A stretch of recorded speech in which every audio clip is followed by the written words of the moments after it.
Bingo, we're recording. Cool.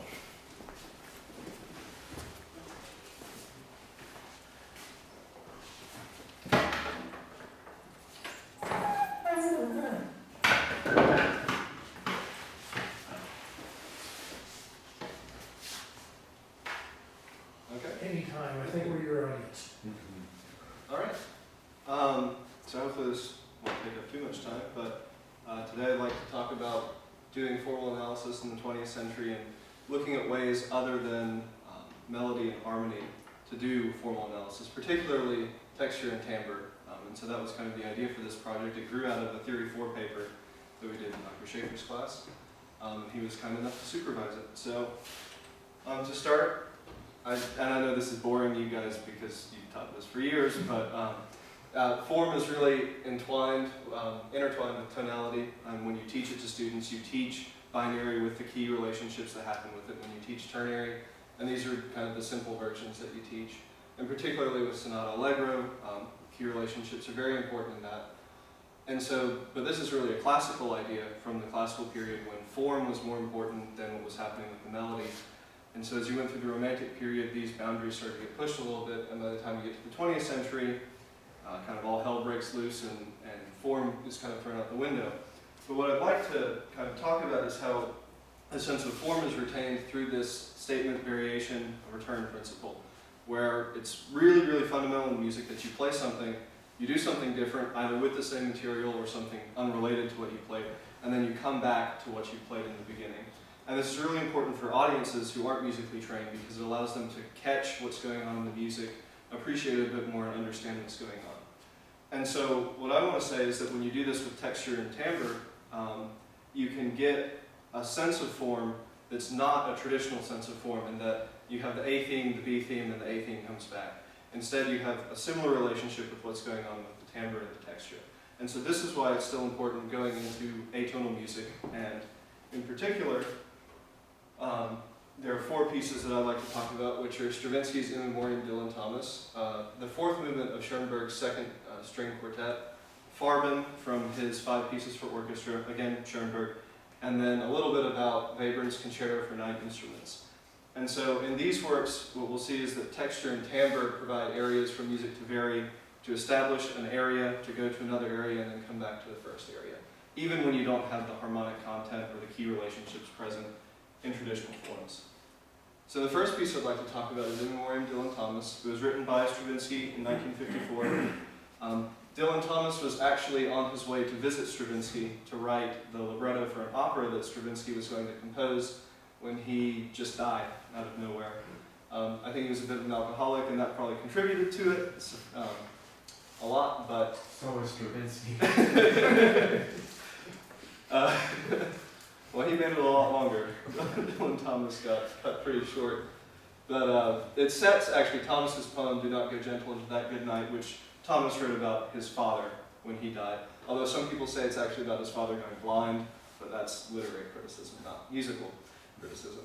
And so this is Stravinsky's, and this was really the best phrasing that I found of it, so I stole it right out of this article.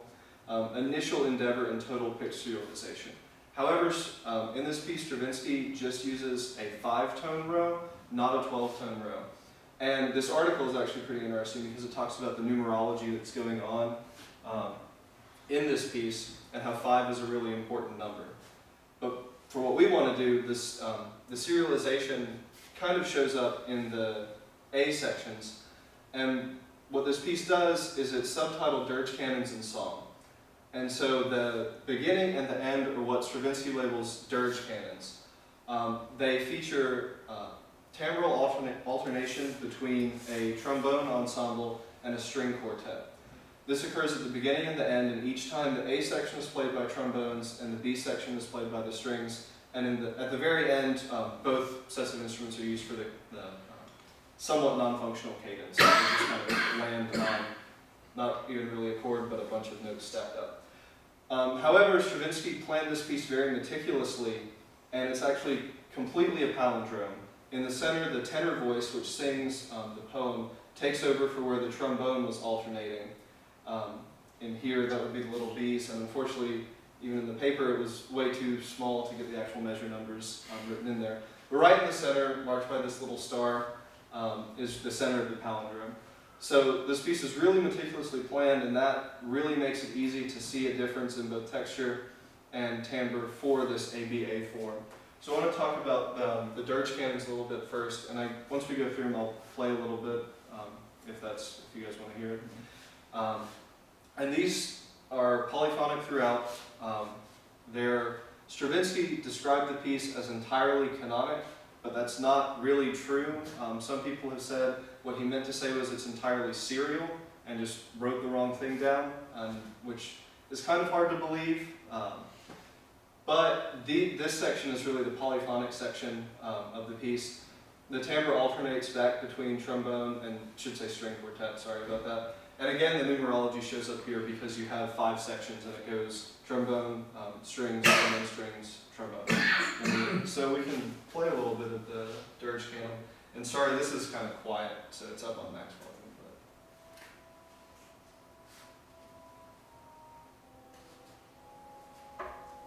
So this is the first trombone entrance.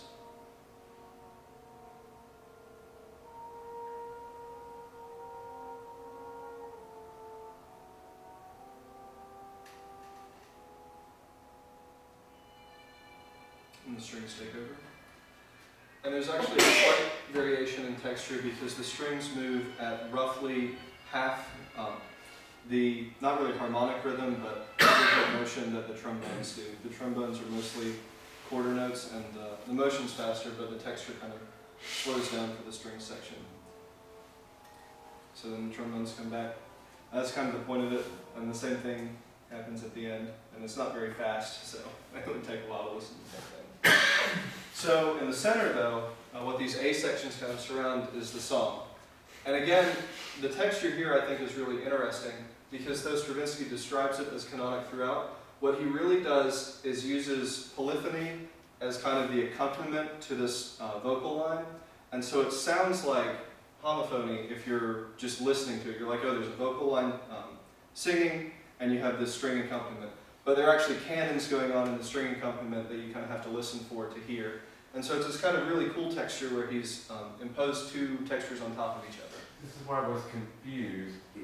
If it is canonic, then why was he wrong to say it was canonic throughout? Because the voice doesn't participate in the canons. Right. And what he'll do is he'll restart a canon and play like 2 bars of cello, 2 bars of viola, and then leave the canon and just accompany the strings. It's very fluid, and so he'll start canons, but then abandon them for this more homophonic sound. I mean, just if you recall from the Middle Ages, you could have, like in the Caccia, it was often a 2-voice canon with a 3rd free voice. Right. So it could possibly be thought he could have been thinking about that. Perhaps, Yeah. That kind of is sort of half canonic, half not. But at least there is canon present throughout Yes. the piece in some way. That's true, and I hadn't actually drawn that connection, but that's really interesting. Well, he was studying medieval music and literature at this time. Mhm. The piece he wrote before this, the cantata, is based Right. on medieval poems. So I'm sure he had, and Robert Kraft was feeding him a lot of old stuff too. So Okay. yeah. So who knows? That could have been not the impetus, but that could have been in his mind. Yeah. Anyways, please continue. Okay. But it does kind of leave a polyphonic sound and go to Right. a homophonic sound on top of it. And the timbre is really obvious here. The trombones have left, the tenor voice enters. But what he does to make it connected between the A and the B sections is he leaves the strings appearing where they would have. So after the end of the dirge canon, the strings come back and are the first thing playing in the song. And that's what you would expect to hear because the trombones had just had their part in the dirge canon. And actually the strings come back periodically in that ABA form in what can be thought of a ritornello kind of sound or feel, and that's kind of what it sounds like too. And so let's actually listen to a little bit of this song if I can.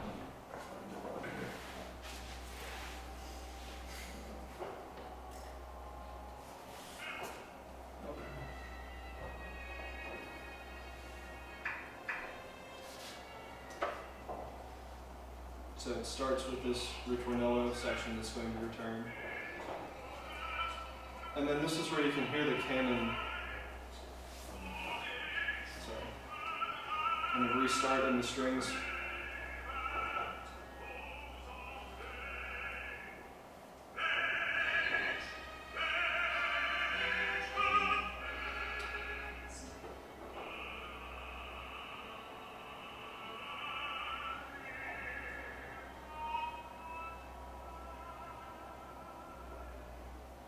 And so Stravinsky also reuses motivic material for both "Do Not Go Gentle into That Good Night," which is a more smooth line, and then what we just heard, the Rage Against the Dying of the Light.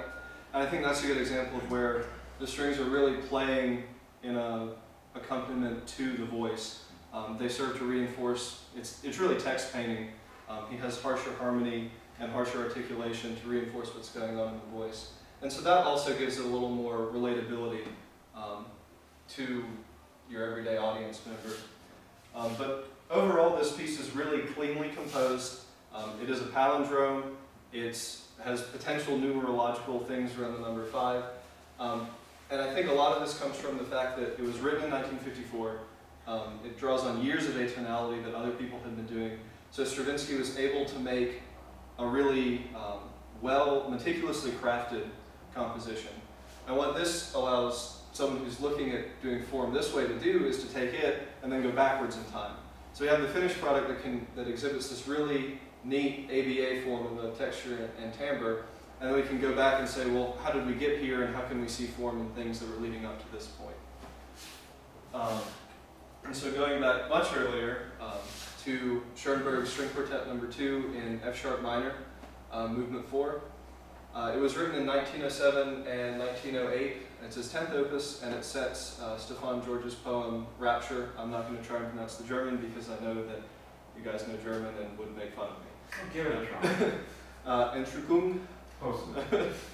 But the music, the quartet is titled in F sharp minor, and it does end on this weird Picardy third F sharp major chord. However, the 4th movement is Schoenberg's first composition without a key signature, and so it's marked as kind of him moving into atonality. And it's programmatic, it does try and set the words to that. It's also, the piece is dedicated to his wife, who was having an affair at the time, so maybe that's why he was moving into atonality around here. But aren't the words something about new worlds, entering new worlds? You're going to a ghostly planet and moving far away. So that's the programmatic part too. Yes. Because it does fit the words to go away and never come back. That's very true. And it also, there's nothing repeated in the poem. And the music is actually pretty much through composed in terms of melodic material as well. However, drawing really a very close parallel with the In Memoriam Dylan Thomas, a soprano enters in the middle of this movement. And it's really framed by an A section where it's just a string quartet play. And so if we look at the timbre, that gives us a very strong ABA feel. The string quartet kind of announces the piece, the soprano presents the main body of the work, and the string quartet comes back to end it. However, when we start looking at the subsections, they're not very cleanly delineated as In Memoriam Dylan Thomas is. What Schoenberg ends up doing is he uses not only texture, in particular in the middle section, he's going to use a meter. It starts in common time, goes to cut time, goes back to common time, goes back to cut time, to kind of give it a different feel as you move throughout it. And then he likes to use hairpin dynamics to set sections apart throughout the piece. And that kind of lets you have one idea come in, go away, come in, go away, and like you say, it's very programmatic with going off to a different world. And so the A section is really marked by ostinato patterns, and so this gives it kind of a separate texture from anything else in the work. We can play a little bit of it.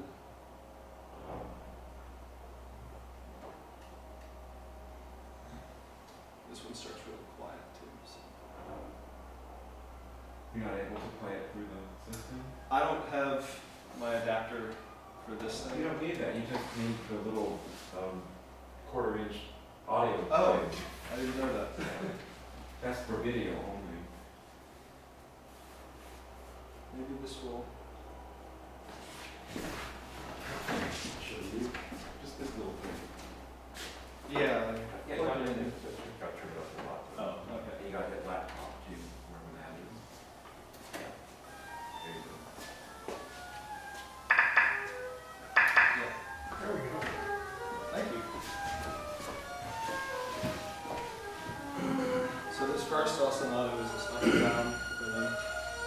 and there's a bit of a transition before the cello and the viola take over different.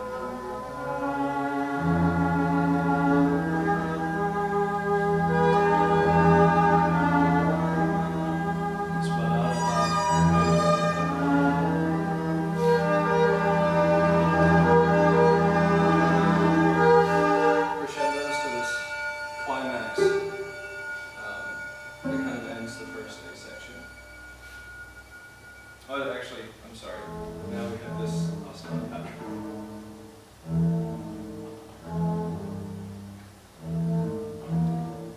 But throughout, it has really the same texture, the same timbre, and it's really the other things that Schoenberg is using to give it kind of musical interest. PC.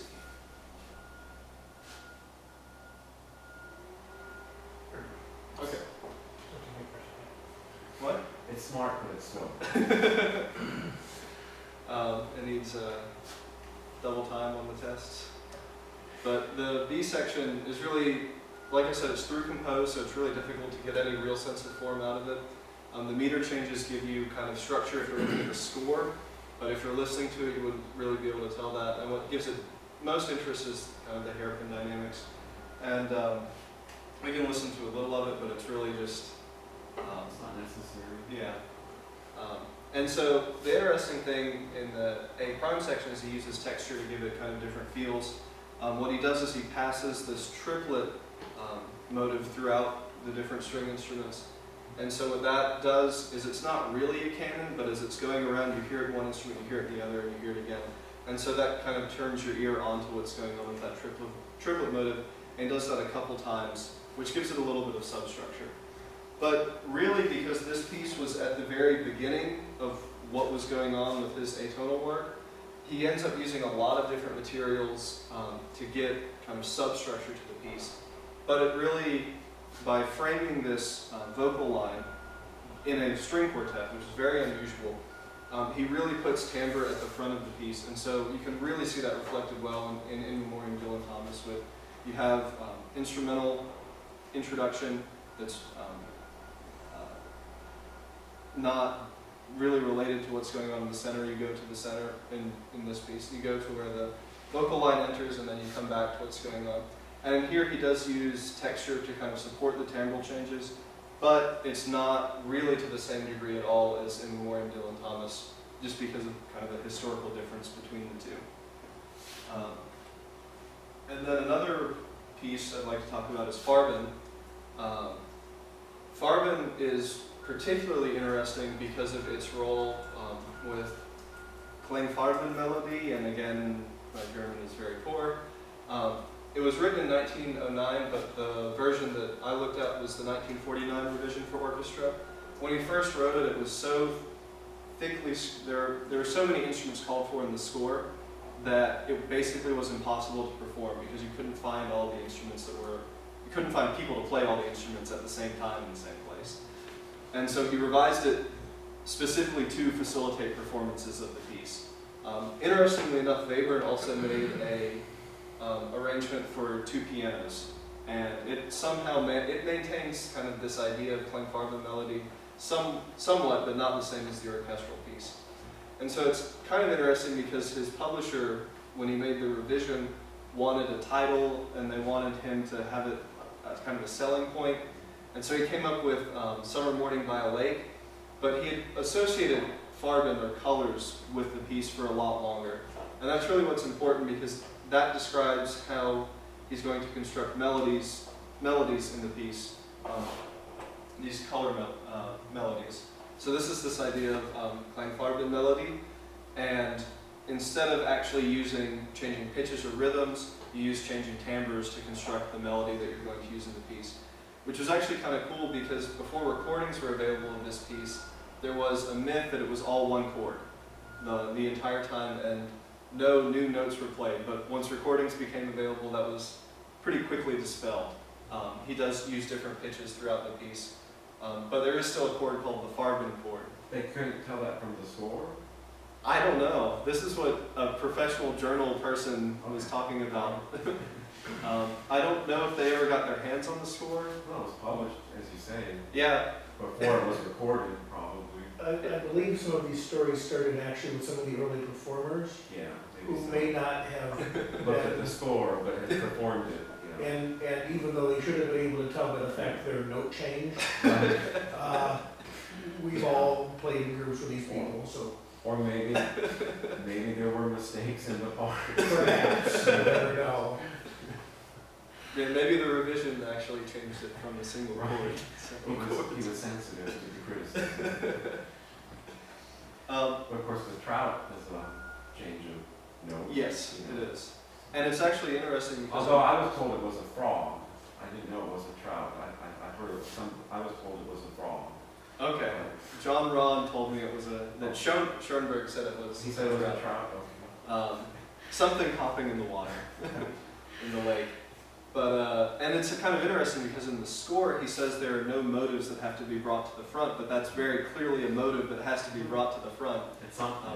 in the piece. And there's another one going from the B to the A section that's a little bit different, but again uses the flute to kind of say something's happening now. And so because this piece is defined by its color melodies, it's really nicely separates into an ABA, statement, variation, return form. Even though the variation is pretty short. Now what's kind of interesting is that Schoenberg uses a slow-moving introduction where he kind of just puts the listener on the same page as what's going on with the Klangfarben melody, and so because you wouldn't be, I guess, used to hearing that, it's a section that nothing really happens in. It's very static. I can play the first just couple seconds of it.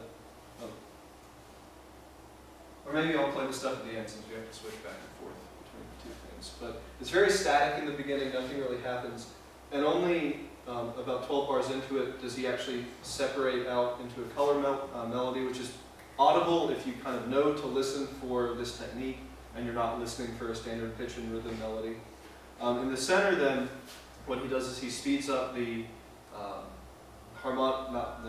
not harmonic rhythm, but the kind of the rate at which notes are changing. The timbral rhythm. Yes, the timbral rhythm. And again uses his hairpin dynamics to separate this section and create a climax in the piece. So he's still relying on dynamics, but the texture also thickens in the center as the timbral rhythm picks up. And so the texture kind of reinforces what's going on with the timbre to separate this kind of middle color melody. So we can...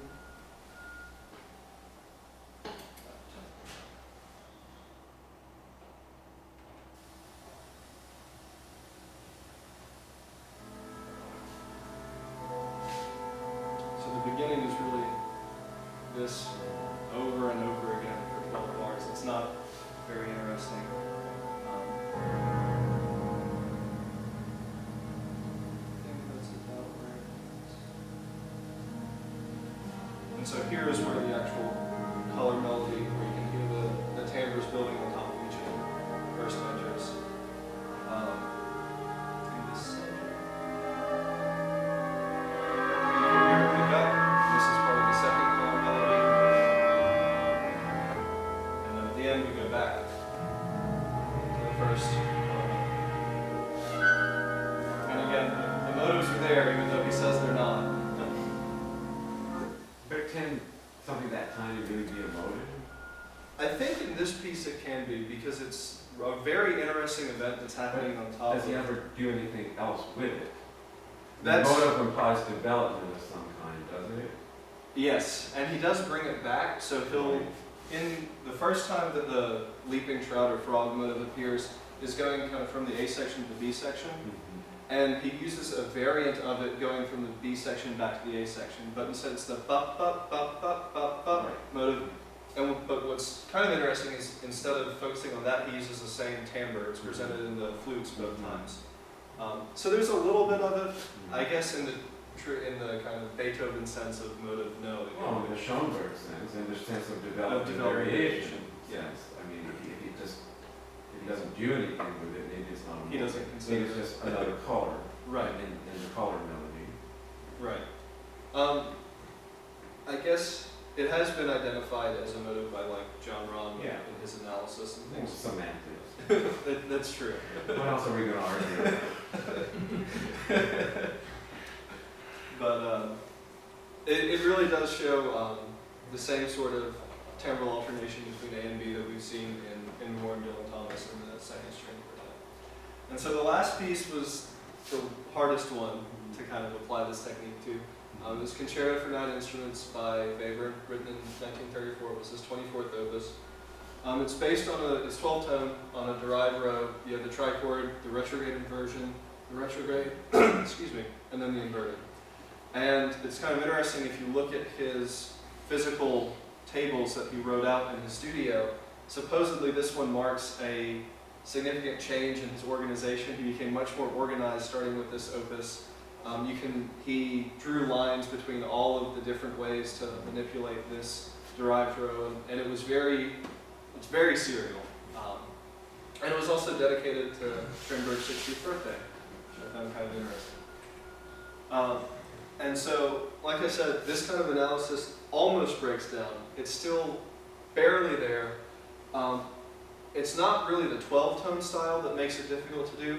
Rather, it's Webern's incredibly sparse scoring that makes it difficult to use this kind of thing, because he's constantly changing the timbre.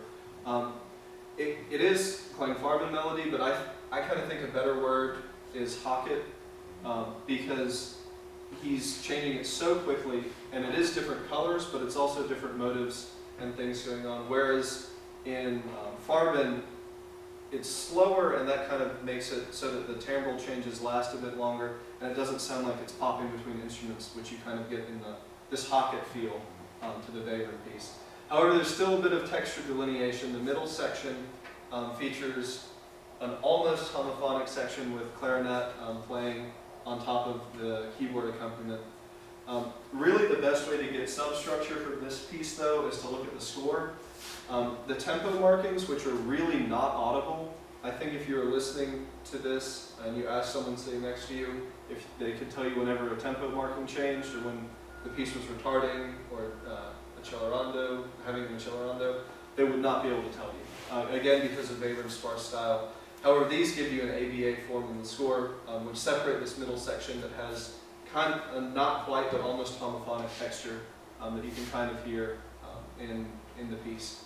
However, there is some reuse of motivic material between the first A section and the second A section, which can kind of clue you into what's going on. The pitches change a bit, but where kind of the eighth notes appear, where the triplets appear, where the 16th notes appear, relative to each other is almost the same between the two A sections.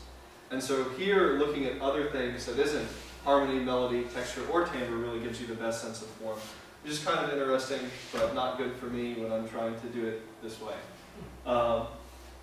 And I'd like to play a little bit of it just because I think the first presentation of the row sounds really cool if you're open to 12-tone stuff. I've played it for a lot of people and they're like, oh, that's hideous, why would you listen to that? But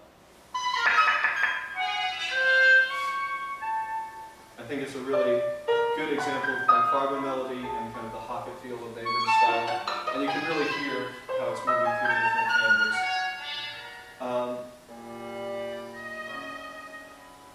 In the center, you get the clarinet and viola kind of playing over the piano. And it's almost homophonic. And the reason why I say this is because what we're used to hearing is piano as accompaniment. And so our ear kind of tunes into that as being the accompaniment to what's going on in the clarinet and the viola.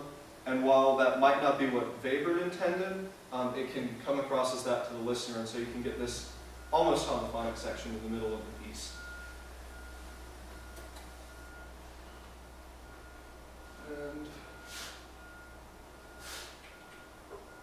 And so in all these pieces we can see this statement variation return lending itself to form and letting a listener who has not very much musical training still be able to hear the idea of here's a musical idea, here's how we're going away from it, and here's how we're coming back to it. And so I think it's not a surprise that, at least in my analysis, I came up with ternary form for all of these because I think that that's